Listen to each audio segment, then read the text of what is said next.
하나님께서 우리에게 주시는 말씀 함께 읽도록 하겠습니다. 모두 자리에서 일어나셔서 마태복음 6장 9절로부터 13절까지 말씀을 한 절씩 교독하도록 하겠습니다. 그러므로 너희는 이렇게 기도하라. 하늘에 계신 우리 아버지여, 이름이 거룩히 여김을 받으시오며 나라가 임하시오며 뜻이 하늘에서 이루어진 것 같이 땅에서도 이루어지이다. 오늘 우리에게 일용할 양식을 주시옵고 우리가 우리에게 죄 지은 자를 사하여 준 것 같이 우리 죄를 사하여 주시옵고. 같이 읽겠습니다. 우리를 시험에 들게 하지 마옵시고 다만 악에서 구하옵소서. 나라와 권세와 영광이 아버지께 영원히 있사옵나이다. 아멘. 모두 자리에 앉아주시기 바랍니다. 오늘 장로님께서 나오셔서 주기도문에 대해서 해주셨습니다.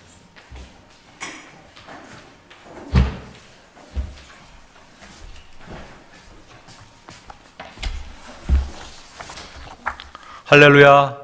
참 좋은 계절입니다. 이 좋은 계절에 주님의 전에 나와서 예배드리는 여러분을 주님의 이름으로 축복합니다.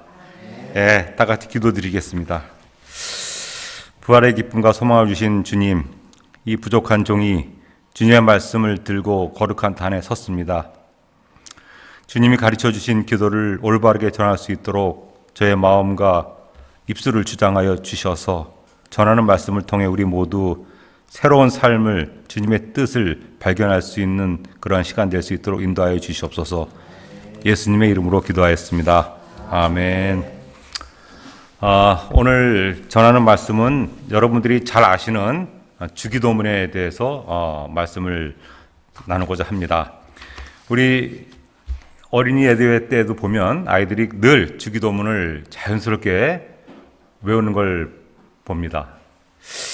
주기도문을 준비하면서 저도 유치부 때 아마 그 사도신경과 그 주기도문을 외우면서 아마 한 글자도 안 틀리게끔 외우게 되면 아마 상도 주고 사탕도 줬던 그런 것으로 제가 받아먹었던 기억이 납니다. 아마 그때는 아무 뜻도 모르고 그냥 막 외웠을 텐데 그래도 주님께서는 그 어린 입술로 고백하는 그 기도가 뜻은 모르지만 그걸 들으시면서 상당히 기뻐하시면서 많은 축복을 내려주시지 않았나 하는 생각이 됩니다. 어려서부터 그 외우는 우리 그 주기도문을 우리가 기쁘게 또 그 가슴 벅차게 이 주기도문을 이렇게 불러야 되는데 우리는 이 주기도문을 어떤 때는 뜻도 잘 모른 채 그냥 허공 중에 그냥 뱉고 그 다음에 예배가 끝날 때 그냥 의례적으로 하는 그런 주기도문일 때가 많이 있습니다. 저도 이제 말씀을 준비하면서 이 주기도문에 담겨 있는 그런 말씀을 한 구절 한 구절 읽어보면서 주님께서 가장 모범적인, 가장 정답의 기도를 주신 것이 바로 주기도문이죠. 우리가 지금 읽었지만 5절에 해당되는 것이고 그 5줄에 해당되는 주기도문을 숫자로 세하려 보면 약 150글자 정도밖에 안 됩니다. 그리고 천천히 읽어도 한 30초이면 다 읽을 수 있는 그 기도문인데 그 기도문에 진짜 중요한 말들이 다 담겨 있는 골격. 이제 거기에다가 우리가 필요한 것을 이제 얹혀서 기도하면 가장 완벽한 기도가 되지 않나 해서 이 주기도문이 굉장히 중요한 그런 의미를 갖고 있다는 것을 우리가 알 수 있죠. 그래서 우리가 그렇게 중요한 그 기도문에도 불구하고 어떤 때는 진정한 가치를 잘 알지 못하고 그냥 하는 경우가 많기 때문에 우리가 이번 주와 다음 주를 통해서 이 주기도문에 담긴 뜻을 한번 천천히 읽어보는 그리고 깨달아보는 그런 시간을 가지려고 합니다. 자, 이 주기도문은 사복음서에 보게 되면 그 마태복음에 오늘 읽었던 내용이 나와 있고 그다음에 누가복음에도 11장 2절과 4절에 나와 있는데 그 누가복음에 나와 있는 주기도문은 짧게 요약되어 있는 부분만 나와 있습니다. 그래서 우리가 성경책에 있고 또 우리가 늘 하는 그 주기도문은 마태복음에 지금 나와 있는 주기도문을 가지고 우리가 하게 됩니다. 자, 그러면 이 주기도문을 주님께서는 왜 가르쳐 주셨을까요? 하는 그런 물음부터 먼저 살펴봐야 할 것 같습니다. 예수님께서는 물론 제자들이 한번 물어봤어요. 예수님, 우리 그러면 기도는 어떻게 해야 됩니까? 라고 이제 제자들이 그 물어보니까 예수님께서는 이렇게 기도해라라고 했는데 그 당시에 그 유대인들, 그러니까 기도에 대해서 잘 알고 있는 유대인들, 특히 바리새인들이 했던 그 기도의 문제점과 그다음에 이방인들이 하는 기도의 문제점을 예수님께서는 보시면서 저렇게 기도하면 안 된다라고 하면서 가르쳐준 것이 바로 주기도입니다. 우리가 지난번에 목사님께서 말씀하셨지만 마태복음 6장, 지금 오늘 읽은 본문 바로 앞부분에 보게 되면 마태복음 6장 5절부터 8절까지 잘못된 기도에 대한 내용들이 나와 있습니다.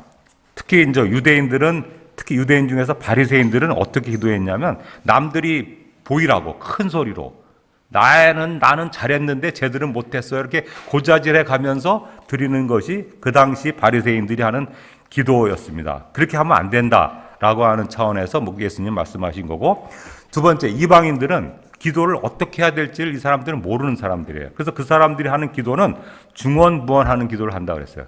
무슨 말을 하는지도 모르면서 그냥 지가 하고 싶은 말 막 하는데, 그런 기도도 잘하는 기도가 아니다 라고 하시는 것을 이제 지적하시면서 제자들에게 기도는 이렇게 하는 거야, 얘들아 잘 들어 하면서 가르쳐 주신 것이 바로 이 산상수훈에 나와 있는 기도인데, 산상수훈이 마태복음 5, 6, 7장인데 이 주기도문이 거의 중간쯤 부분에 있습니다. 그러니까 이게 굉장히 중요한 그런 의미를 갖고 있는 것이 바로 주기도문이고, 한 글자 한 글자가 신학적으로 매우 중요한 그런 의미를 갖고 있는 것입니다. 그래서 어떤 교회에서는 제가 이제 주기도문을 설교를 준비하면서 이렇게 참고하려고 봤더니 주기도문 요거 가지고 8주간을 설교를 하시는 그 교회도 있더라고요. 한 단어 한 단어, 한 문장 한 문장을 가지고 한다는 것은 그만큼 중요한 말들이 다 담겨져 있는 것이기 때문에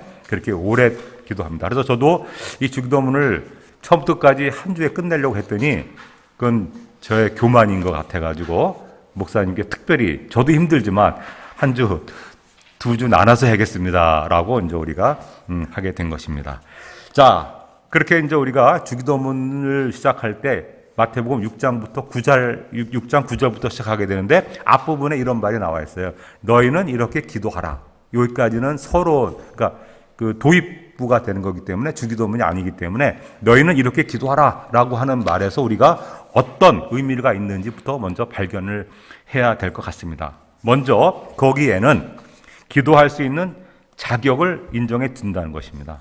그 여러분 얼마나 놀라운 거예요. 너희들 기도할 수 있는 자격을 주니까 너희 기도해 라고 하는 것이죠.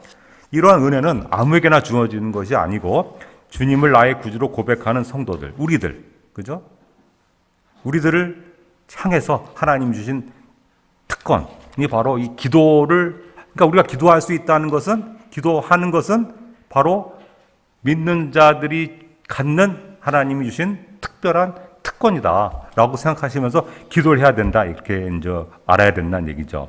그래서 우리 슬라이드 다음 거를 보여주시면 마태복음 7장 7절부터 8절, 이렇게 이제 우리가 그 슬라이드 보시면 마태복음 7장 7절에서 8절에 이런 말이 나와요. 왜 기도해야 되는, 왜 기도해야 되는지라는 것을 예수님께서 가르쳐 주셨는데 우리 같이 한번 읽어보도록 하겠습니다. 시작. 구하라, 그리하면 너희에게 주실 것이요, 찾으라, 그리하면 찾아낼 것이요, 문을 두드리라, 그리하면 너희에게 열릴 것이다. 그러기 때문에 너희들은 기도를 해야 된다는 얘기죠.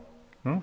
기도를 하면 주시고, 기도를 하면 찾게 되고, 기도를 하시면 문이 열리니까 기도도 하지 않으면서 염려하고 걱정하고 실망하고 방황하고 하지 말고 그럴 시간에 너희는 기도해라. 너희들한테 기도할 수 있는 특권을 내가 너희한테 부여했다라는 것이고요. 자, 그 다음에 이제 그것을 우리가 받은 이유는 우리는 예수님을 영접했기 때문에 요한복음 1장 12절 다음 슬라이드 보시게 되면 영접하는 자 곧 그 이름을 믿는 자들에게는 하나님의 자녀가 되는 권세를 주셨습니다. 그러니까 우리는 예수님을 믿고 영접했으니까 자녀가 됐고, 자녀가 됐으면 당연히 우리 하늘 아버지한테 우리가 필요한 것을 기도를 해야 된다는 얘기죠. 기도를 하면 하나님께서는 주실 거고 열릴 거고 찾게 될 것이니까 딴짓하지 말고, 괜히 방황하지 말고, 또 괜히 걱정하지 말고, 염려하지 말고 기도하라라고 하는 것이고, 여기에는 예수님이 우리한테 기도하라라고 명령을 한 것이기 때문에 믿는 우리는 기도가 굉장히 중요하고, 그죠? 하나님과의 대화, 우리가 필요함을 간구하고 하나님의 영광을 구하고 하는 그런 기도를 해야 돼. 그러니까 기도가 생각이 안 나면 이 주기도문 30초만 하면 되는 겁니다. 거기다가 나중에 이제 주기도문의 골격을 말씀드리겠지만, 내가 필요한 것을 좀 얹히면 돼요. 그게 기도니까 그냥 1분 주기도문을 외우면서 몇 가지 더 얹히면 굉장히 완벽한 기도. 왜? 예수님이 가르쳐 주신 기도이기 때문에. 그죠? 그 다음에 두 번째는, 너희는 이렇게 기도하라고 할 때 그 예수님은 그러면 응답에 대한 약속을 주신 것이다. 주님이 가르쳐 주시는 기도를 따라 기도하는 우리는 벌써 이미 하늘 아버지의 허락이 약속되어 있다는 사실을 알아야 된다. 그래서 마태복음 7장 11절에 이렇게 나와 있습니다. 하물며 하늘에 계신 너희 아버지께서 구하는 자에게 좋은 것으로 주시지 않겠느냐. 이것이 나왔을 때 말해보게 되면, 누가 떡을 달라는데 돌을 줄 아버지가 있겠느냐. 누가 생선을 달라는데 뱀을 줄 아버지가 있겠냐. 세상 아버지도 그렇게 아들이 달라는 걸 주는데 하늘의 아버지가 너희들이 구하는 것을 안 주시겠느냐. 그죠? 그러니까 우리는 감사함으로, 담대함으로, 믿음으로 구하면 하나님 아버지는 주실 것이니까 너희는 이렇게 기도하라라고 이제 도입하면서 이 주기도문이 시작이 됐습니다. 자, 그러면 이제 주기도문 본론으로 이제 들어가 보도록 하겠습니다.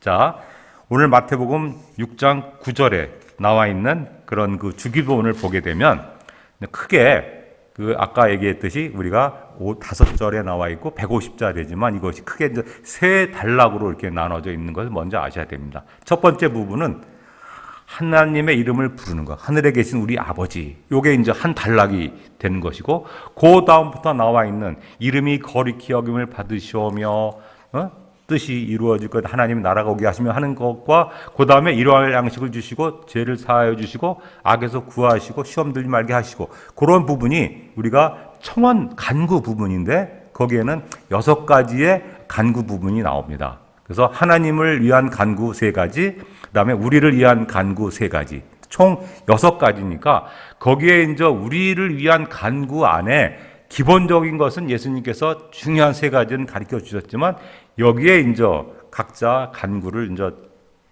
포함시키면 되는 것이죠. 그래서 6가지의 간구 내용이 나오고, 마지막으로 성령 부분에서 나라와 권세와 영광이 아버지께 영원히 있사옵나이다 라고 하는 걸 끝나니까 세 단락으로 이렇게 나눠져 있다는 것을 염두에 두시면서 기도했으면 좋겠고요. 그래서 오늘은 기도의 대상을 부르는 서두 부분과 하나님에 대한 간구 3개 부분을 먼저 말씀드리고, 다음 주에 이제 나머지 우리의 간구와 마지막 성령 부분을 이제 말씀을 드리도록 하겠습니다. 먼저 첫 번째 부분입니다. 그러니까 하나님의 이름을 부르는 부분이 나와 있는 것이죠. 그거는 이제 우리가 그 마태복음 6장 9절의 그 뒷부분, 제가 이제 읽어보시겠습니다. 6장 9절에 보면은 하늘에 계신 우리 아버지여, 이렇게 나와 있습니다. 자, 이것은 그냥 하늘에 계신 우리 아버지라고 읽고 넘어갈 수 있겠지만 여기에도 굉장히 중요한 의미들 많이 갖고 있는데, 이것은 우리가 드리는 기도의 대상이 누구인지를 명확히 이제 여기서 그 정의를 내려주는 것이죠. 굉장히 중요한 것입니다. 성도인 우리가 하는 기도는 누구에게 하는 것인가? 그것은 바로 하늘에 계신 아버지에게 하는 것이다. 그죠? 우리 그리스도인은 다른 종교들보다 같이 달리 뭐 돌에 기도한다든가 아니면 짐승에 기도한다든가 물 떠놓고 맑은 물에 기도한다, 이렇게 기도하는 것이 아니라 하나님한테, 그것도 살아계신 하나님한테 기도한다라고 하는 명확한 그러한 그 목적을 우리가 알고 있어야 된다라고 하는 것이죠. 그러면 우리가 보통 그 기도를 받으시는 분은 하나님인데, 하나님에 대해서 우리가 부를 때 보면은 참 좋으신 하나님, 은혜와 사랑이 풍성하신 하나님, 이렇게 이제 우리가 일반적으로 많이 예배할 때 부르지만, 예수님께서는 거기에 가장 앞서서 하나님의 속성을 얘기할 때 하늘에 계신 아버지라고 했습니다. 그때 얘기하는 그 하늘에 계신이라 할 때 그 하늘은 어떤 뜻이냐 하면 우리가 보는 그냥 스카이, 그 하늘이 아니라 성경에서 얘기한 하늘은 헤븐, 헤븐. 우리와 차원이 다른, 우리는 땅에 있고 하나님은 하늘에 계시기 때문에 우리와 다른 차원에 계신 하나님, 즉 그것은 뭐냐면 우리를 초월하는 초월성 있는 하나님, 그다음에 거룩한 하나님, 우리가 감히 달 수 없는 차원에 계신 하나님을 우리가 대상으로 우리가 기도를 하는 것이다 라고 하는 것이고, 거기서 또 중요한 단어 하나가 계신이라는 말은 죽은 그런 신이 아니라 지금도 살아계시는 하나님, 그죠? 천지를 창조하시고 역사를 주관하시지만 현재도 살아계시는 그 살아계신 하나님을 대상으로 우리가 기도한다는 것이 굉장히 중요한 의미를 갖고 있다라고 우리는 알아야 된다는 얘기죠. 그렇기 때문에 우리 기독교가 중요한 것은 살아계신 하나님을 대상으로 하는, 인도에처럼 무슨 불교에는 부처, 돌멩이 이런 거를 신이라고 믿고 하는 그런 거는 어리석은 그런 그것이 아니라 우리는 우리가 다른 하늘, 스카이를 넘어 우리가 알 수 없는 그 헤븐에 계신 그 하나님, 우리를 보고 계시고 역사를 주관하시는 모든 것을 관할하시는 그 하나님의 존재를 인정하면서 살아계신 하나님을 바라보며 기도한다는 것, 굉장한 의미를 갖고 있습니다.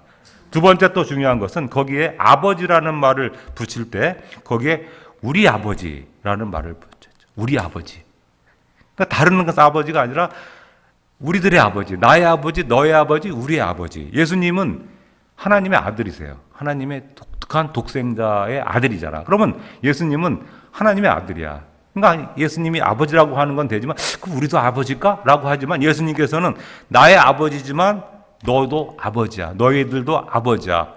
제자들에게 자신과 마찬가지로 하나님을 아버지라 부를 수 있게끔 예수님은 하신 겁니다. 그러니까 그 제자들만 뿐만 아니라 지금 우리들도 예수의 제자이기 때문에 우리도 하나님을 우리 아버지, 나의 아버지라고 부를 수 있는 특권이 생기고 축복이 생긴 거다. 그러니 이 세상을 만드시고 모든 것을 가지고 모든 것을 아시는 그분이 아버지라, 이거 아버지. 누구 아버지? 나의 아버지. 그런데 여기서 얘기할 때는 나의 아버지가 아니라 우리 아버지다 라고 하는 것을 예수님께서는 강조하신 겁니다. 그것은 왜 그랬는가? 왜 나의 아버지라고 하지 않고 우리 아버지라고 했을까? 그 당시에 그 바리새인들이 하는 기도를 보게 되면요, 슬라이드를 비춰주시면 어떻게 기도를 했냐 하면 바리새인들이 하는 기도는 철저하게 나만에 의한 기도였습니다. 그래서 누가복음 18장 11절로 12절에 보게 되면 바리새인은 서로 따로 기도하며 이르되 하나님이여 나는 다른 사람 곧 토색 불의 간음을 하는 자들과 같지 아니하고 또 세리와도 같지 아니함을 감사하나이다. 나는 일에 2번씩 금식하고 소득의 11절 드렸나이다. 자랑하는 자랑. 나는 쟤들하고 달라요. 그러니까 나를 좀 해주세요라고 우겨대는 게 그 바리새인들이 하는 기도인데 그것은 예수님이 굉장히 싫어하시는 그런 기도죠. 교만의 기도다. 그러니까 나를 버리고 우리 다 같이 그 하나님의 뜻을 받을 수 있게끔 기도하자라고 하는 것이 바로 거기에 우리 아버지라는 말이 붙여 있는 것이고요. 또 하나 중요한 것은 기독교 사상에서는 나만에 의한 종교가 아니야. 우리와 함께하는 종교지 않습니까? 혼자서 108번뇌 드리고 혼자 정한 써놓고 기도하는 그런 종교가 아니라 우리는 함께 모여서 서로 신령한 교제를 나누고 서로 떡을 떼면서 서로 돕고 서로 중보하고 이런 종교가 바로 기독교이기 때문에 우리는 나를 떠나서 우리라고 하는 그런 그 모임 속에 있는 것이기 때문에 예수님께서도 우리에게 하늘에 계신 나의 아버지여 하고 내 혼자 기도하는 것이 아니라 하늘에 계신 우리 아버지여라고 그런 의미에서 이제 우리라는 말을 붙였다고. 자, 두 번째 이제 청원 부분에 대해서 말씀을 드리면 우리가 무슨 기도를 할 때는 서로 이제 간구를 하게 되는데 내가 필요한 거 내가 필요한 걸 달라기 전에 먼저 중요한 것은 하나님이 원하는 것을 먼저 간구하는 것을 먼저 해라. 그래서 우리가 간구 6가지 중에서 3가지 간구가 바로 하나님을 위한 그러한 그 간구를 먼저 하신 것이 된 겁니다. 그래서 9절 이제 후반절에 보게 되면, 그죠? 하늘에 계신 우리 아버지요, 이름이 거룩히 여김을 받으시오며. 요게 이제 첫 번째 우리가 기도해서 하나님에게 하는 우리의 간구가 된 거예요. 첫 번째는 하나님의 그 이름이 거룩하게 되기를 우리가 바랍니다. 이것은 하나님의 이름이 거룩히 여김을 받아야 된다라는 뜻은 하나님의 초월성을 인정하면서 하나님을 경외하는 마음으로 이제 드리는 것이고, 다른 말로 하게 되면 하나님 영광을 받으십시오. 하나님의 영광을 받으십시오라고 우리가 먼저 하나님의 영광을 위해서 살겠습니다라고 이제 하는 것이 바로 이 이름이 거룩히 여김을 받으시옵소서라고 하는 것이 되는 것이죠. 근데 보면은 하나님께 영광을 우리가 드려야 되는 삶을 살지만 이 꽃이나 어떤 자연을 보면 걔들은 그냥 존재하는 그 자체가 하나님께 영광을 드리는 존재라서, 오늘 아침에 목사님이 벚꽃나무를 이렇게 잘라달라고 해가지고 보니까 꽃이 너무너무 예뻐요. 그죠? 그걸 보면서 걔들은 하나님께 영광을 드리는 것 같아요. 나무들이. 인간이 보라고 꽃이 피우는 것도 같지만 결국은 조물주이신 하나님께 영광을 드리는 그런 모습으로 우리가 바라봐야 될 것 같습니다. 나를 위해서 꽃이 핀 게 아니라 하나님 위해서 꽃이 피는 거예요. 그러니까 동물들이나 식물들은 다 하나님께 영광을 위해서 1년 내내 나무를 이렇게 있다가 꽃이 탁 피면서 하나님께 영광을 드립니다라고 이제 드리는데, 정작 인간이 어떻게 태어났습니까? 하나님의 형상을 받은 인간만은 그렇지 못하는 것이 우리가 갖는 그런 것입니다. 왜 그러냐? 우리는 바로 이제 죄성을 갖고 있기 때문에. 그러면 하나님께 영광 돌리는 삶이라는 것은 바로 뭐냐면 어떻게 살아야 되냐? 거룩하게 살아야 된다는 얘기죠. 거룩하게 사는 것이 하나님께 영광을 받으시오며, 그러니까 하나님의 영광을 받으시라 하는 것은 우리가 거룩하게 살겠다, 거룩하게 살게 해달라라고 하는 그런 의미가 아닌가 하는 생각이 됩니다. 이 거룩이라는 말은 부정한 것을 잘라낸다는 뜻으로 영적으로는 세속적인 것과 구별되는 그런 삶을 살아가는 것이 바로 거룩한 삶이 되는 것이죠. 그죠? 그래서 우리가 세상과 구별되면서 하나님이 원하는 삶을 살아가도록 노력하는 것이 바로 하나님 영광을 받으십시오 라는 삶으로 우리가 고백하면서 우리가 마음속으로 다짐해야 될 것이 바로 그것이 된다. 그래서 창조주 하나님께 바쳐진 피조물인 우리는 하나님의 영광을 위해서 사는 것이 당연한 그런 것이기 때문에 거룩하게 사는 것은 우리가 당연한 거다라고 생각해야 됩니다. 그럴 때마다 꽃을 보시고 단풍을 보시고 하다못해 강아지를 보고 동물을 보면 우리가 그것을 있을 것 같습니다. 자, 두 번째 이제 청원 말씀을 보게 되면 10절에 나오는데요. 하나님의 간구 두 번째는 나라가 임하시오며가 됩니다. 나라가 임하시오며. 이것이 바로 두 번째로 우리가 하나님의 나라가 이루어달라, 하나님 나라가 임하게 하시라라고 하는 것이 되는 거죠. 여기서 나라라는 것은 하나님 나라를 얘기하는 것인데, 그죠? 새로 번역된 주기도문을 보게 되면 주기도문이 옛날 버전이 있고 신버전이 있습니다. 새로운 버전에 보게 되면 아버지의 나라가 오게 하시며, 아버지의 나라. 아버지의 나라라는 것은 바로 천국을 얘기하는 것이죠. 천국을 오게 해달라라고 하는 것이 이제 두 번째 간구가 돼야 된다는 얘기죠. 자, 이 천국이라는 것을 생각해 보면 예수님께서 공생의 3년 동안 백성들, 제자들한테 전파하신 내용은 바로 뭐냐면 다 하나님의 나라에 대한 얘기를 한 것입니다. 하나님의 나라. 그렇기 때문에 예수님께서 그 사역 중에서 가장 키포인트는 하나님의 나라다. 즉 하나님의 온전한 하나님의 통치가 이루어지는 세상이 이루어지기를 바로 우리는 기도해야 되는데, 그 나라는 바로 예수님이 가르쳐준 나라가 하나님의 나라이다 이런 것이죠. 우리 하나님의 뜻이 온전히 실현되는 세상, 우리 하나님께서 왕이신 세상, 바로 그 세상이 이루어지기를 기도하는 내용이 바로 나라가 임하시오며에 들어있게 되는 것이죠. 근데 이 기도를 좀 더 확장하게 되면 주의 재림을 먼저 오시라라고 하는 것을 우리가 하는 것이고, 그럴 때 이제 우리 하나님이 우리의 그 모든 것을 해결해 주시면서 바로 소망을 주신 것이기 때문에 넓게 얘기하시면 하나님의 나라가 오게 하시면은 주의 재림이 이 땅에 속히 오기를 우리가 이제 고대하면서 살아야 된다라고 하는 것인데, 여기서 이제 우리가 중요한 것을 우리가 깨달아야 되는데, 바로 하나님 나라의 모형을 예수님께서는 이 땅에 이미 심어 주셨습니다. 어디죠? 교회입니다. 교회. 이 교회가 바로 이 땅에 세워진 하나님 나라의 전형적인 모형이 교회예요. 그러니까 교회는 비록 갈등도 있고 문제도 있고 수많은 여러 가지 어렵지만, 이 교회를 하나님께서는 끝까지 지키시고 교회를 보호하시는 것은 이게 하나님 나라의 모형이야. 그러니까 이게 모여서 서로 사랑하고 떡을 띠고 돌보고 하는 그 모든 것들이 바로 하나님 나라의 전초기지가 되는 교회를 너희들한테 줬기 때문에, 교회를 중심으로 너희들이 하나님 나라를 바라보면서 소명하면서 살아라 하면서 주의 재림을 위해서 나라가 이 땅에 온전히 이루어지기를 우리가 간구하면서, 이 땅에 있는 모든 교회가 하나님의 뜻에 온전한 모습으로 교회가 이루어지기를 간구하면서 사는 것, 이것이 바로 하나님의 나라가 임하시고 나라가 임하시오며 라고 이제 간구하는 것입니다. 그죠? 아멘. 네. 그다음에 마지막으로 이제 세 번째는 이제 뜻이 이루어지이다. 상당히 어려운 뜻이 이루어지다. 뜻이 이루어 달라고, 뜻을 이루시라고 이제 우리가 하나님께 얘기를 이제 기도를 드려야 된다는 얘기죠. 하나님한테 뜻을 이루어 달라. 자, 뜻이 무엇이냐 하면, 뜻은 우리가 부모님의 뜻, 당신의 뜻, 선생님의 뜻이 있지만, 뜻이라는 말의 국어 사전적 의미를 보게 되면 무엇을 하겠다고 속으로 먹는 마음, 이렇게 이제 정의한다고 합니다.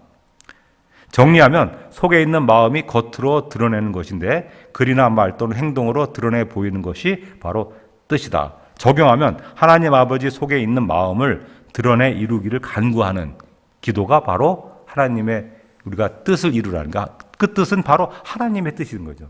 하나님의 뜻. 근데 이 하나님의 뜻은 우리가 잘 알기 어려울 때가 많아요. 뜻을. 진짜 하나님의 뜻이 무엇인지 우리가 이해 안 될 때가 많지만, 그래도 하나님의 뜻을 위해서 기도하라라고 하는 그런 그 기도를 해야 되는데, 저 본문을 준비하다가 어떤 예화가 있었는데, 어떤 자매가 그 훈련을 받으면서 나는 하나님 앞에 간구하고 내가 인도로 선교여행을 가겠습니다. 인도라는 나라는 생각 머리가 지끈지끈 아픈 그 나라, 소가 그냥 길거리에 있으면서 똥을 싸도 치우지 못하고 도로에 소가 길을 막고 있어도 차가 못 가게끔, 그냥 이런 나라가 인도 아닙니까? 온갖 우상, 샤머니즘이 가장 많은 나라가 인도인데, 인도로 이제 선교를 가려고 선교 훈련을 했는데, 갑자기, 그럼 우리가 하나님의 뜻이라고 이제 생각해야 될 거 아닙니까? 인도로 간다는 큰 마음을 먹었으니까, 그것도 자매가.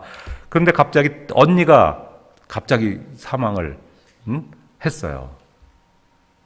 그러다가 형부까지 같이 사망을 했는데, 그 자녀가 일남 3녀, 이 네 자녀를 두고 떠났기 때문에 그 네 자녀를 돌보아야 되기 때문에 도저히 인도를 갈 수 없는 그런 상황이 됐기 때문에 마음속으로 하나님께도 원망도 했겠죠. 그러면서 이제 선교 사무국에다가 도저히 내가 가기 어렵습니다. 죄송합니다. 내 진짜 인도를 가서 선교를 하려고 마음을 먹었는데 안 된다. 라고 하면서 아이들을 돌봤대요. 그 아이들을 돌봤는데 25년 후에 어떤 일이 벌어졌냐면, 그 아이들 4명 중에 3명이 인도로 선교를 가는 놀라운 그런 일들이 벌어지면서 선교 사무국에 25년 만에 하나님이 내 뜻을 이루어지는데 3배로 이루어졌다라고 하는 그런 고백을 하는 것을 봤습니다. 이게 하나님의 뜻인 것 같아요. 우리는 하나님의 뜻이 이루어지지 않을 때 원망하면서 기도하고 막 이러잖아, 원망.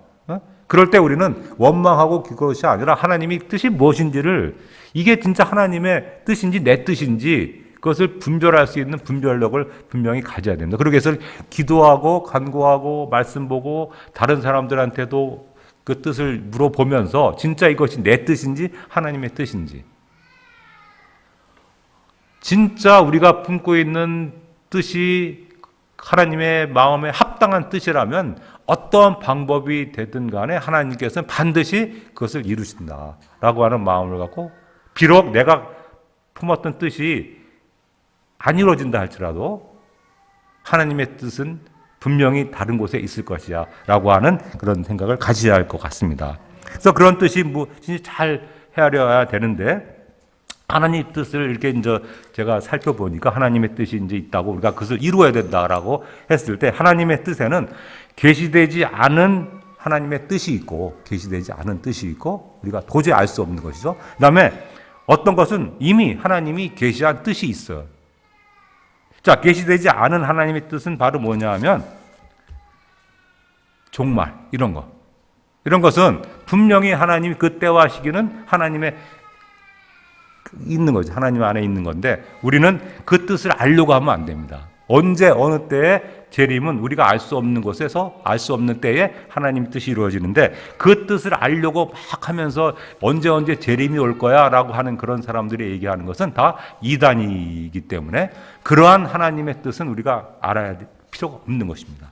자, 그러면 하나님이 갖고 우리들한테 주어진 뜻은 분명히 있는데 그 뜻은 바로 첫 번째는 예수님을 통해서 말씀하신 하나님의 뜻이 말씀 가운데 예수님이 이 공생애를 사시면서 보여주신 것들, 그죠?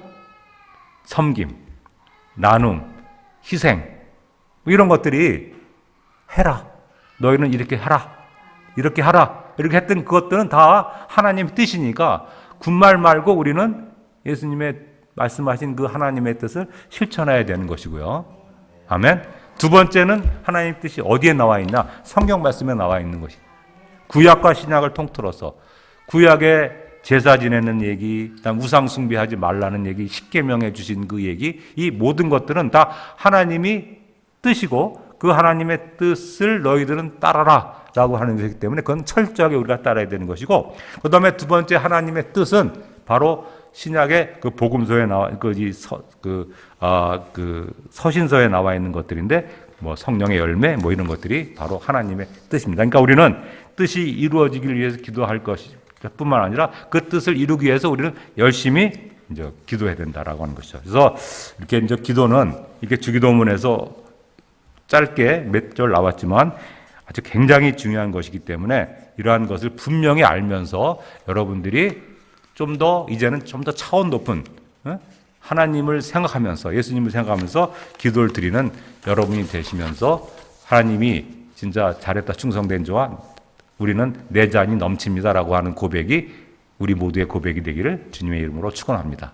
네, 기도하시겠습니다.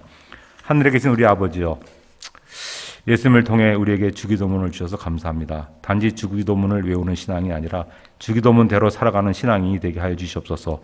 우리의 삶을 통해 하나님의 이름이 거룩히 여김을 받으시고 우리 가정과 교회에 하나님의 나라가 임하게 하여 주시옵소서.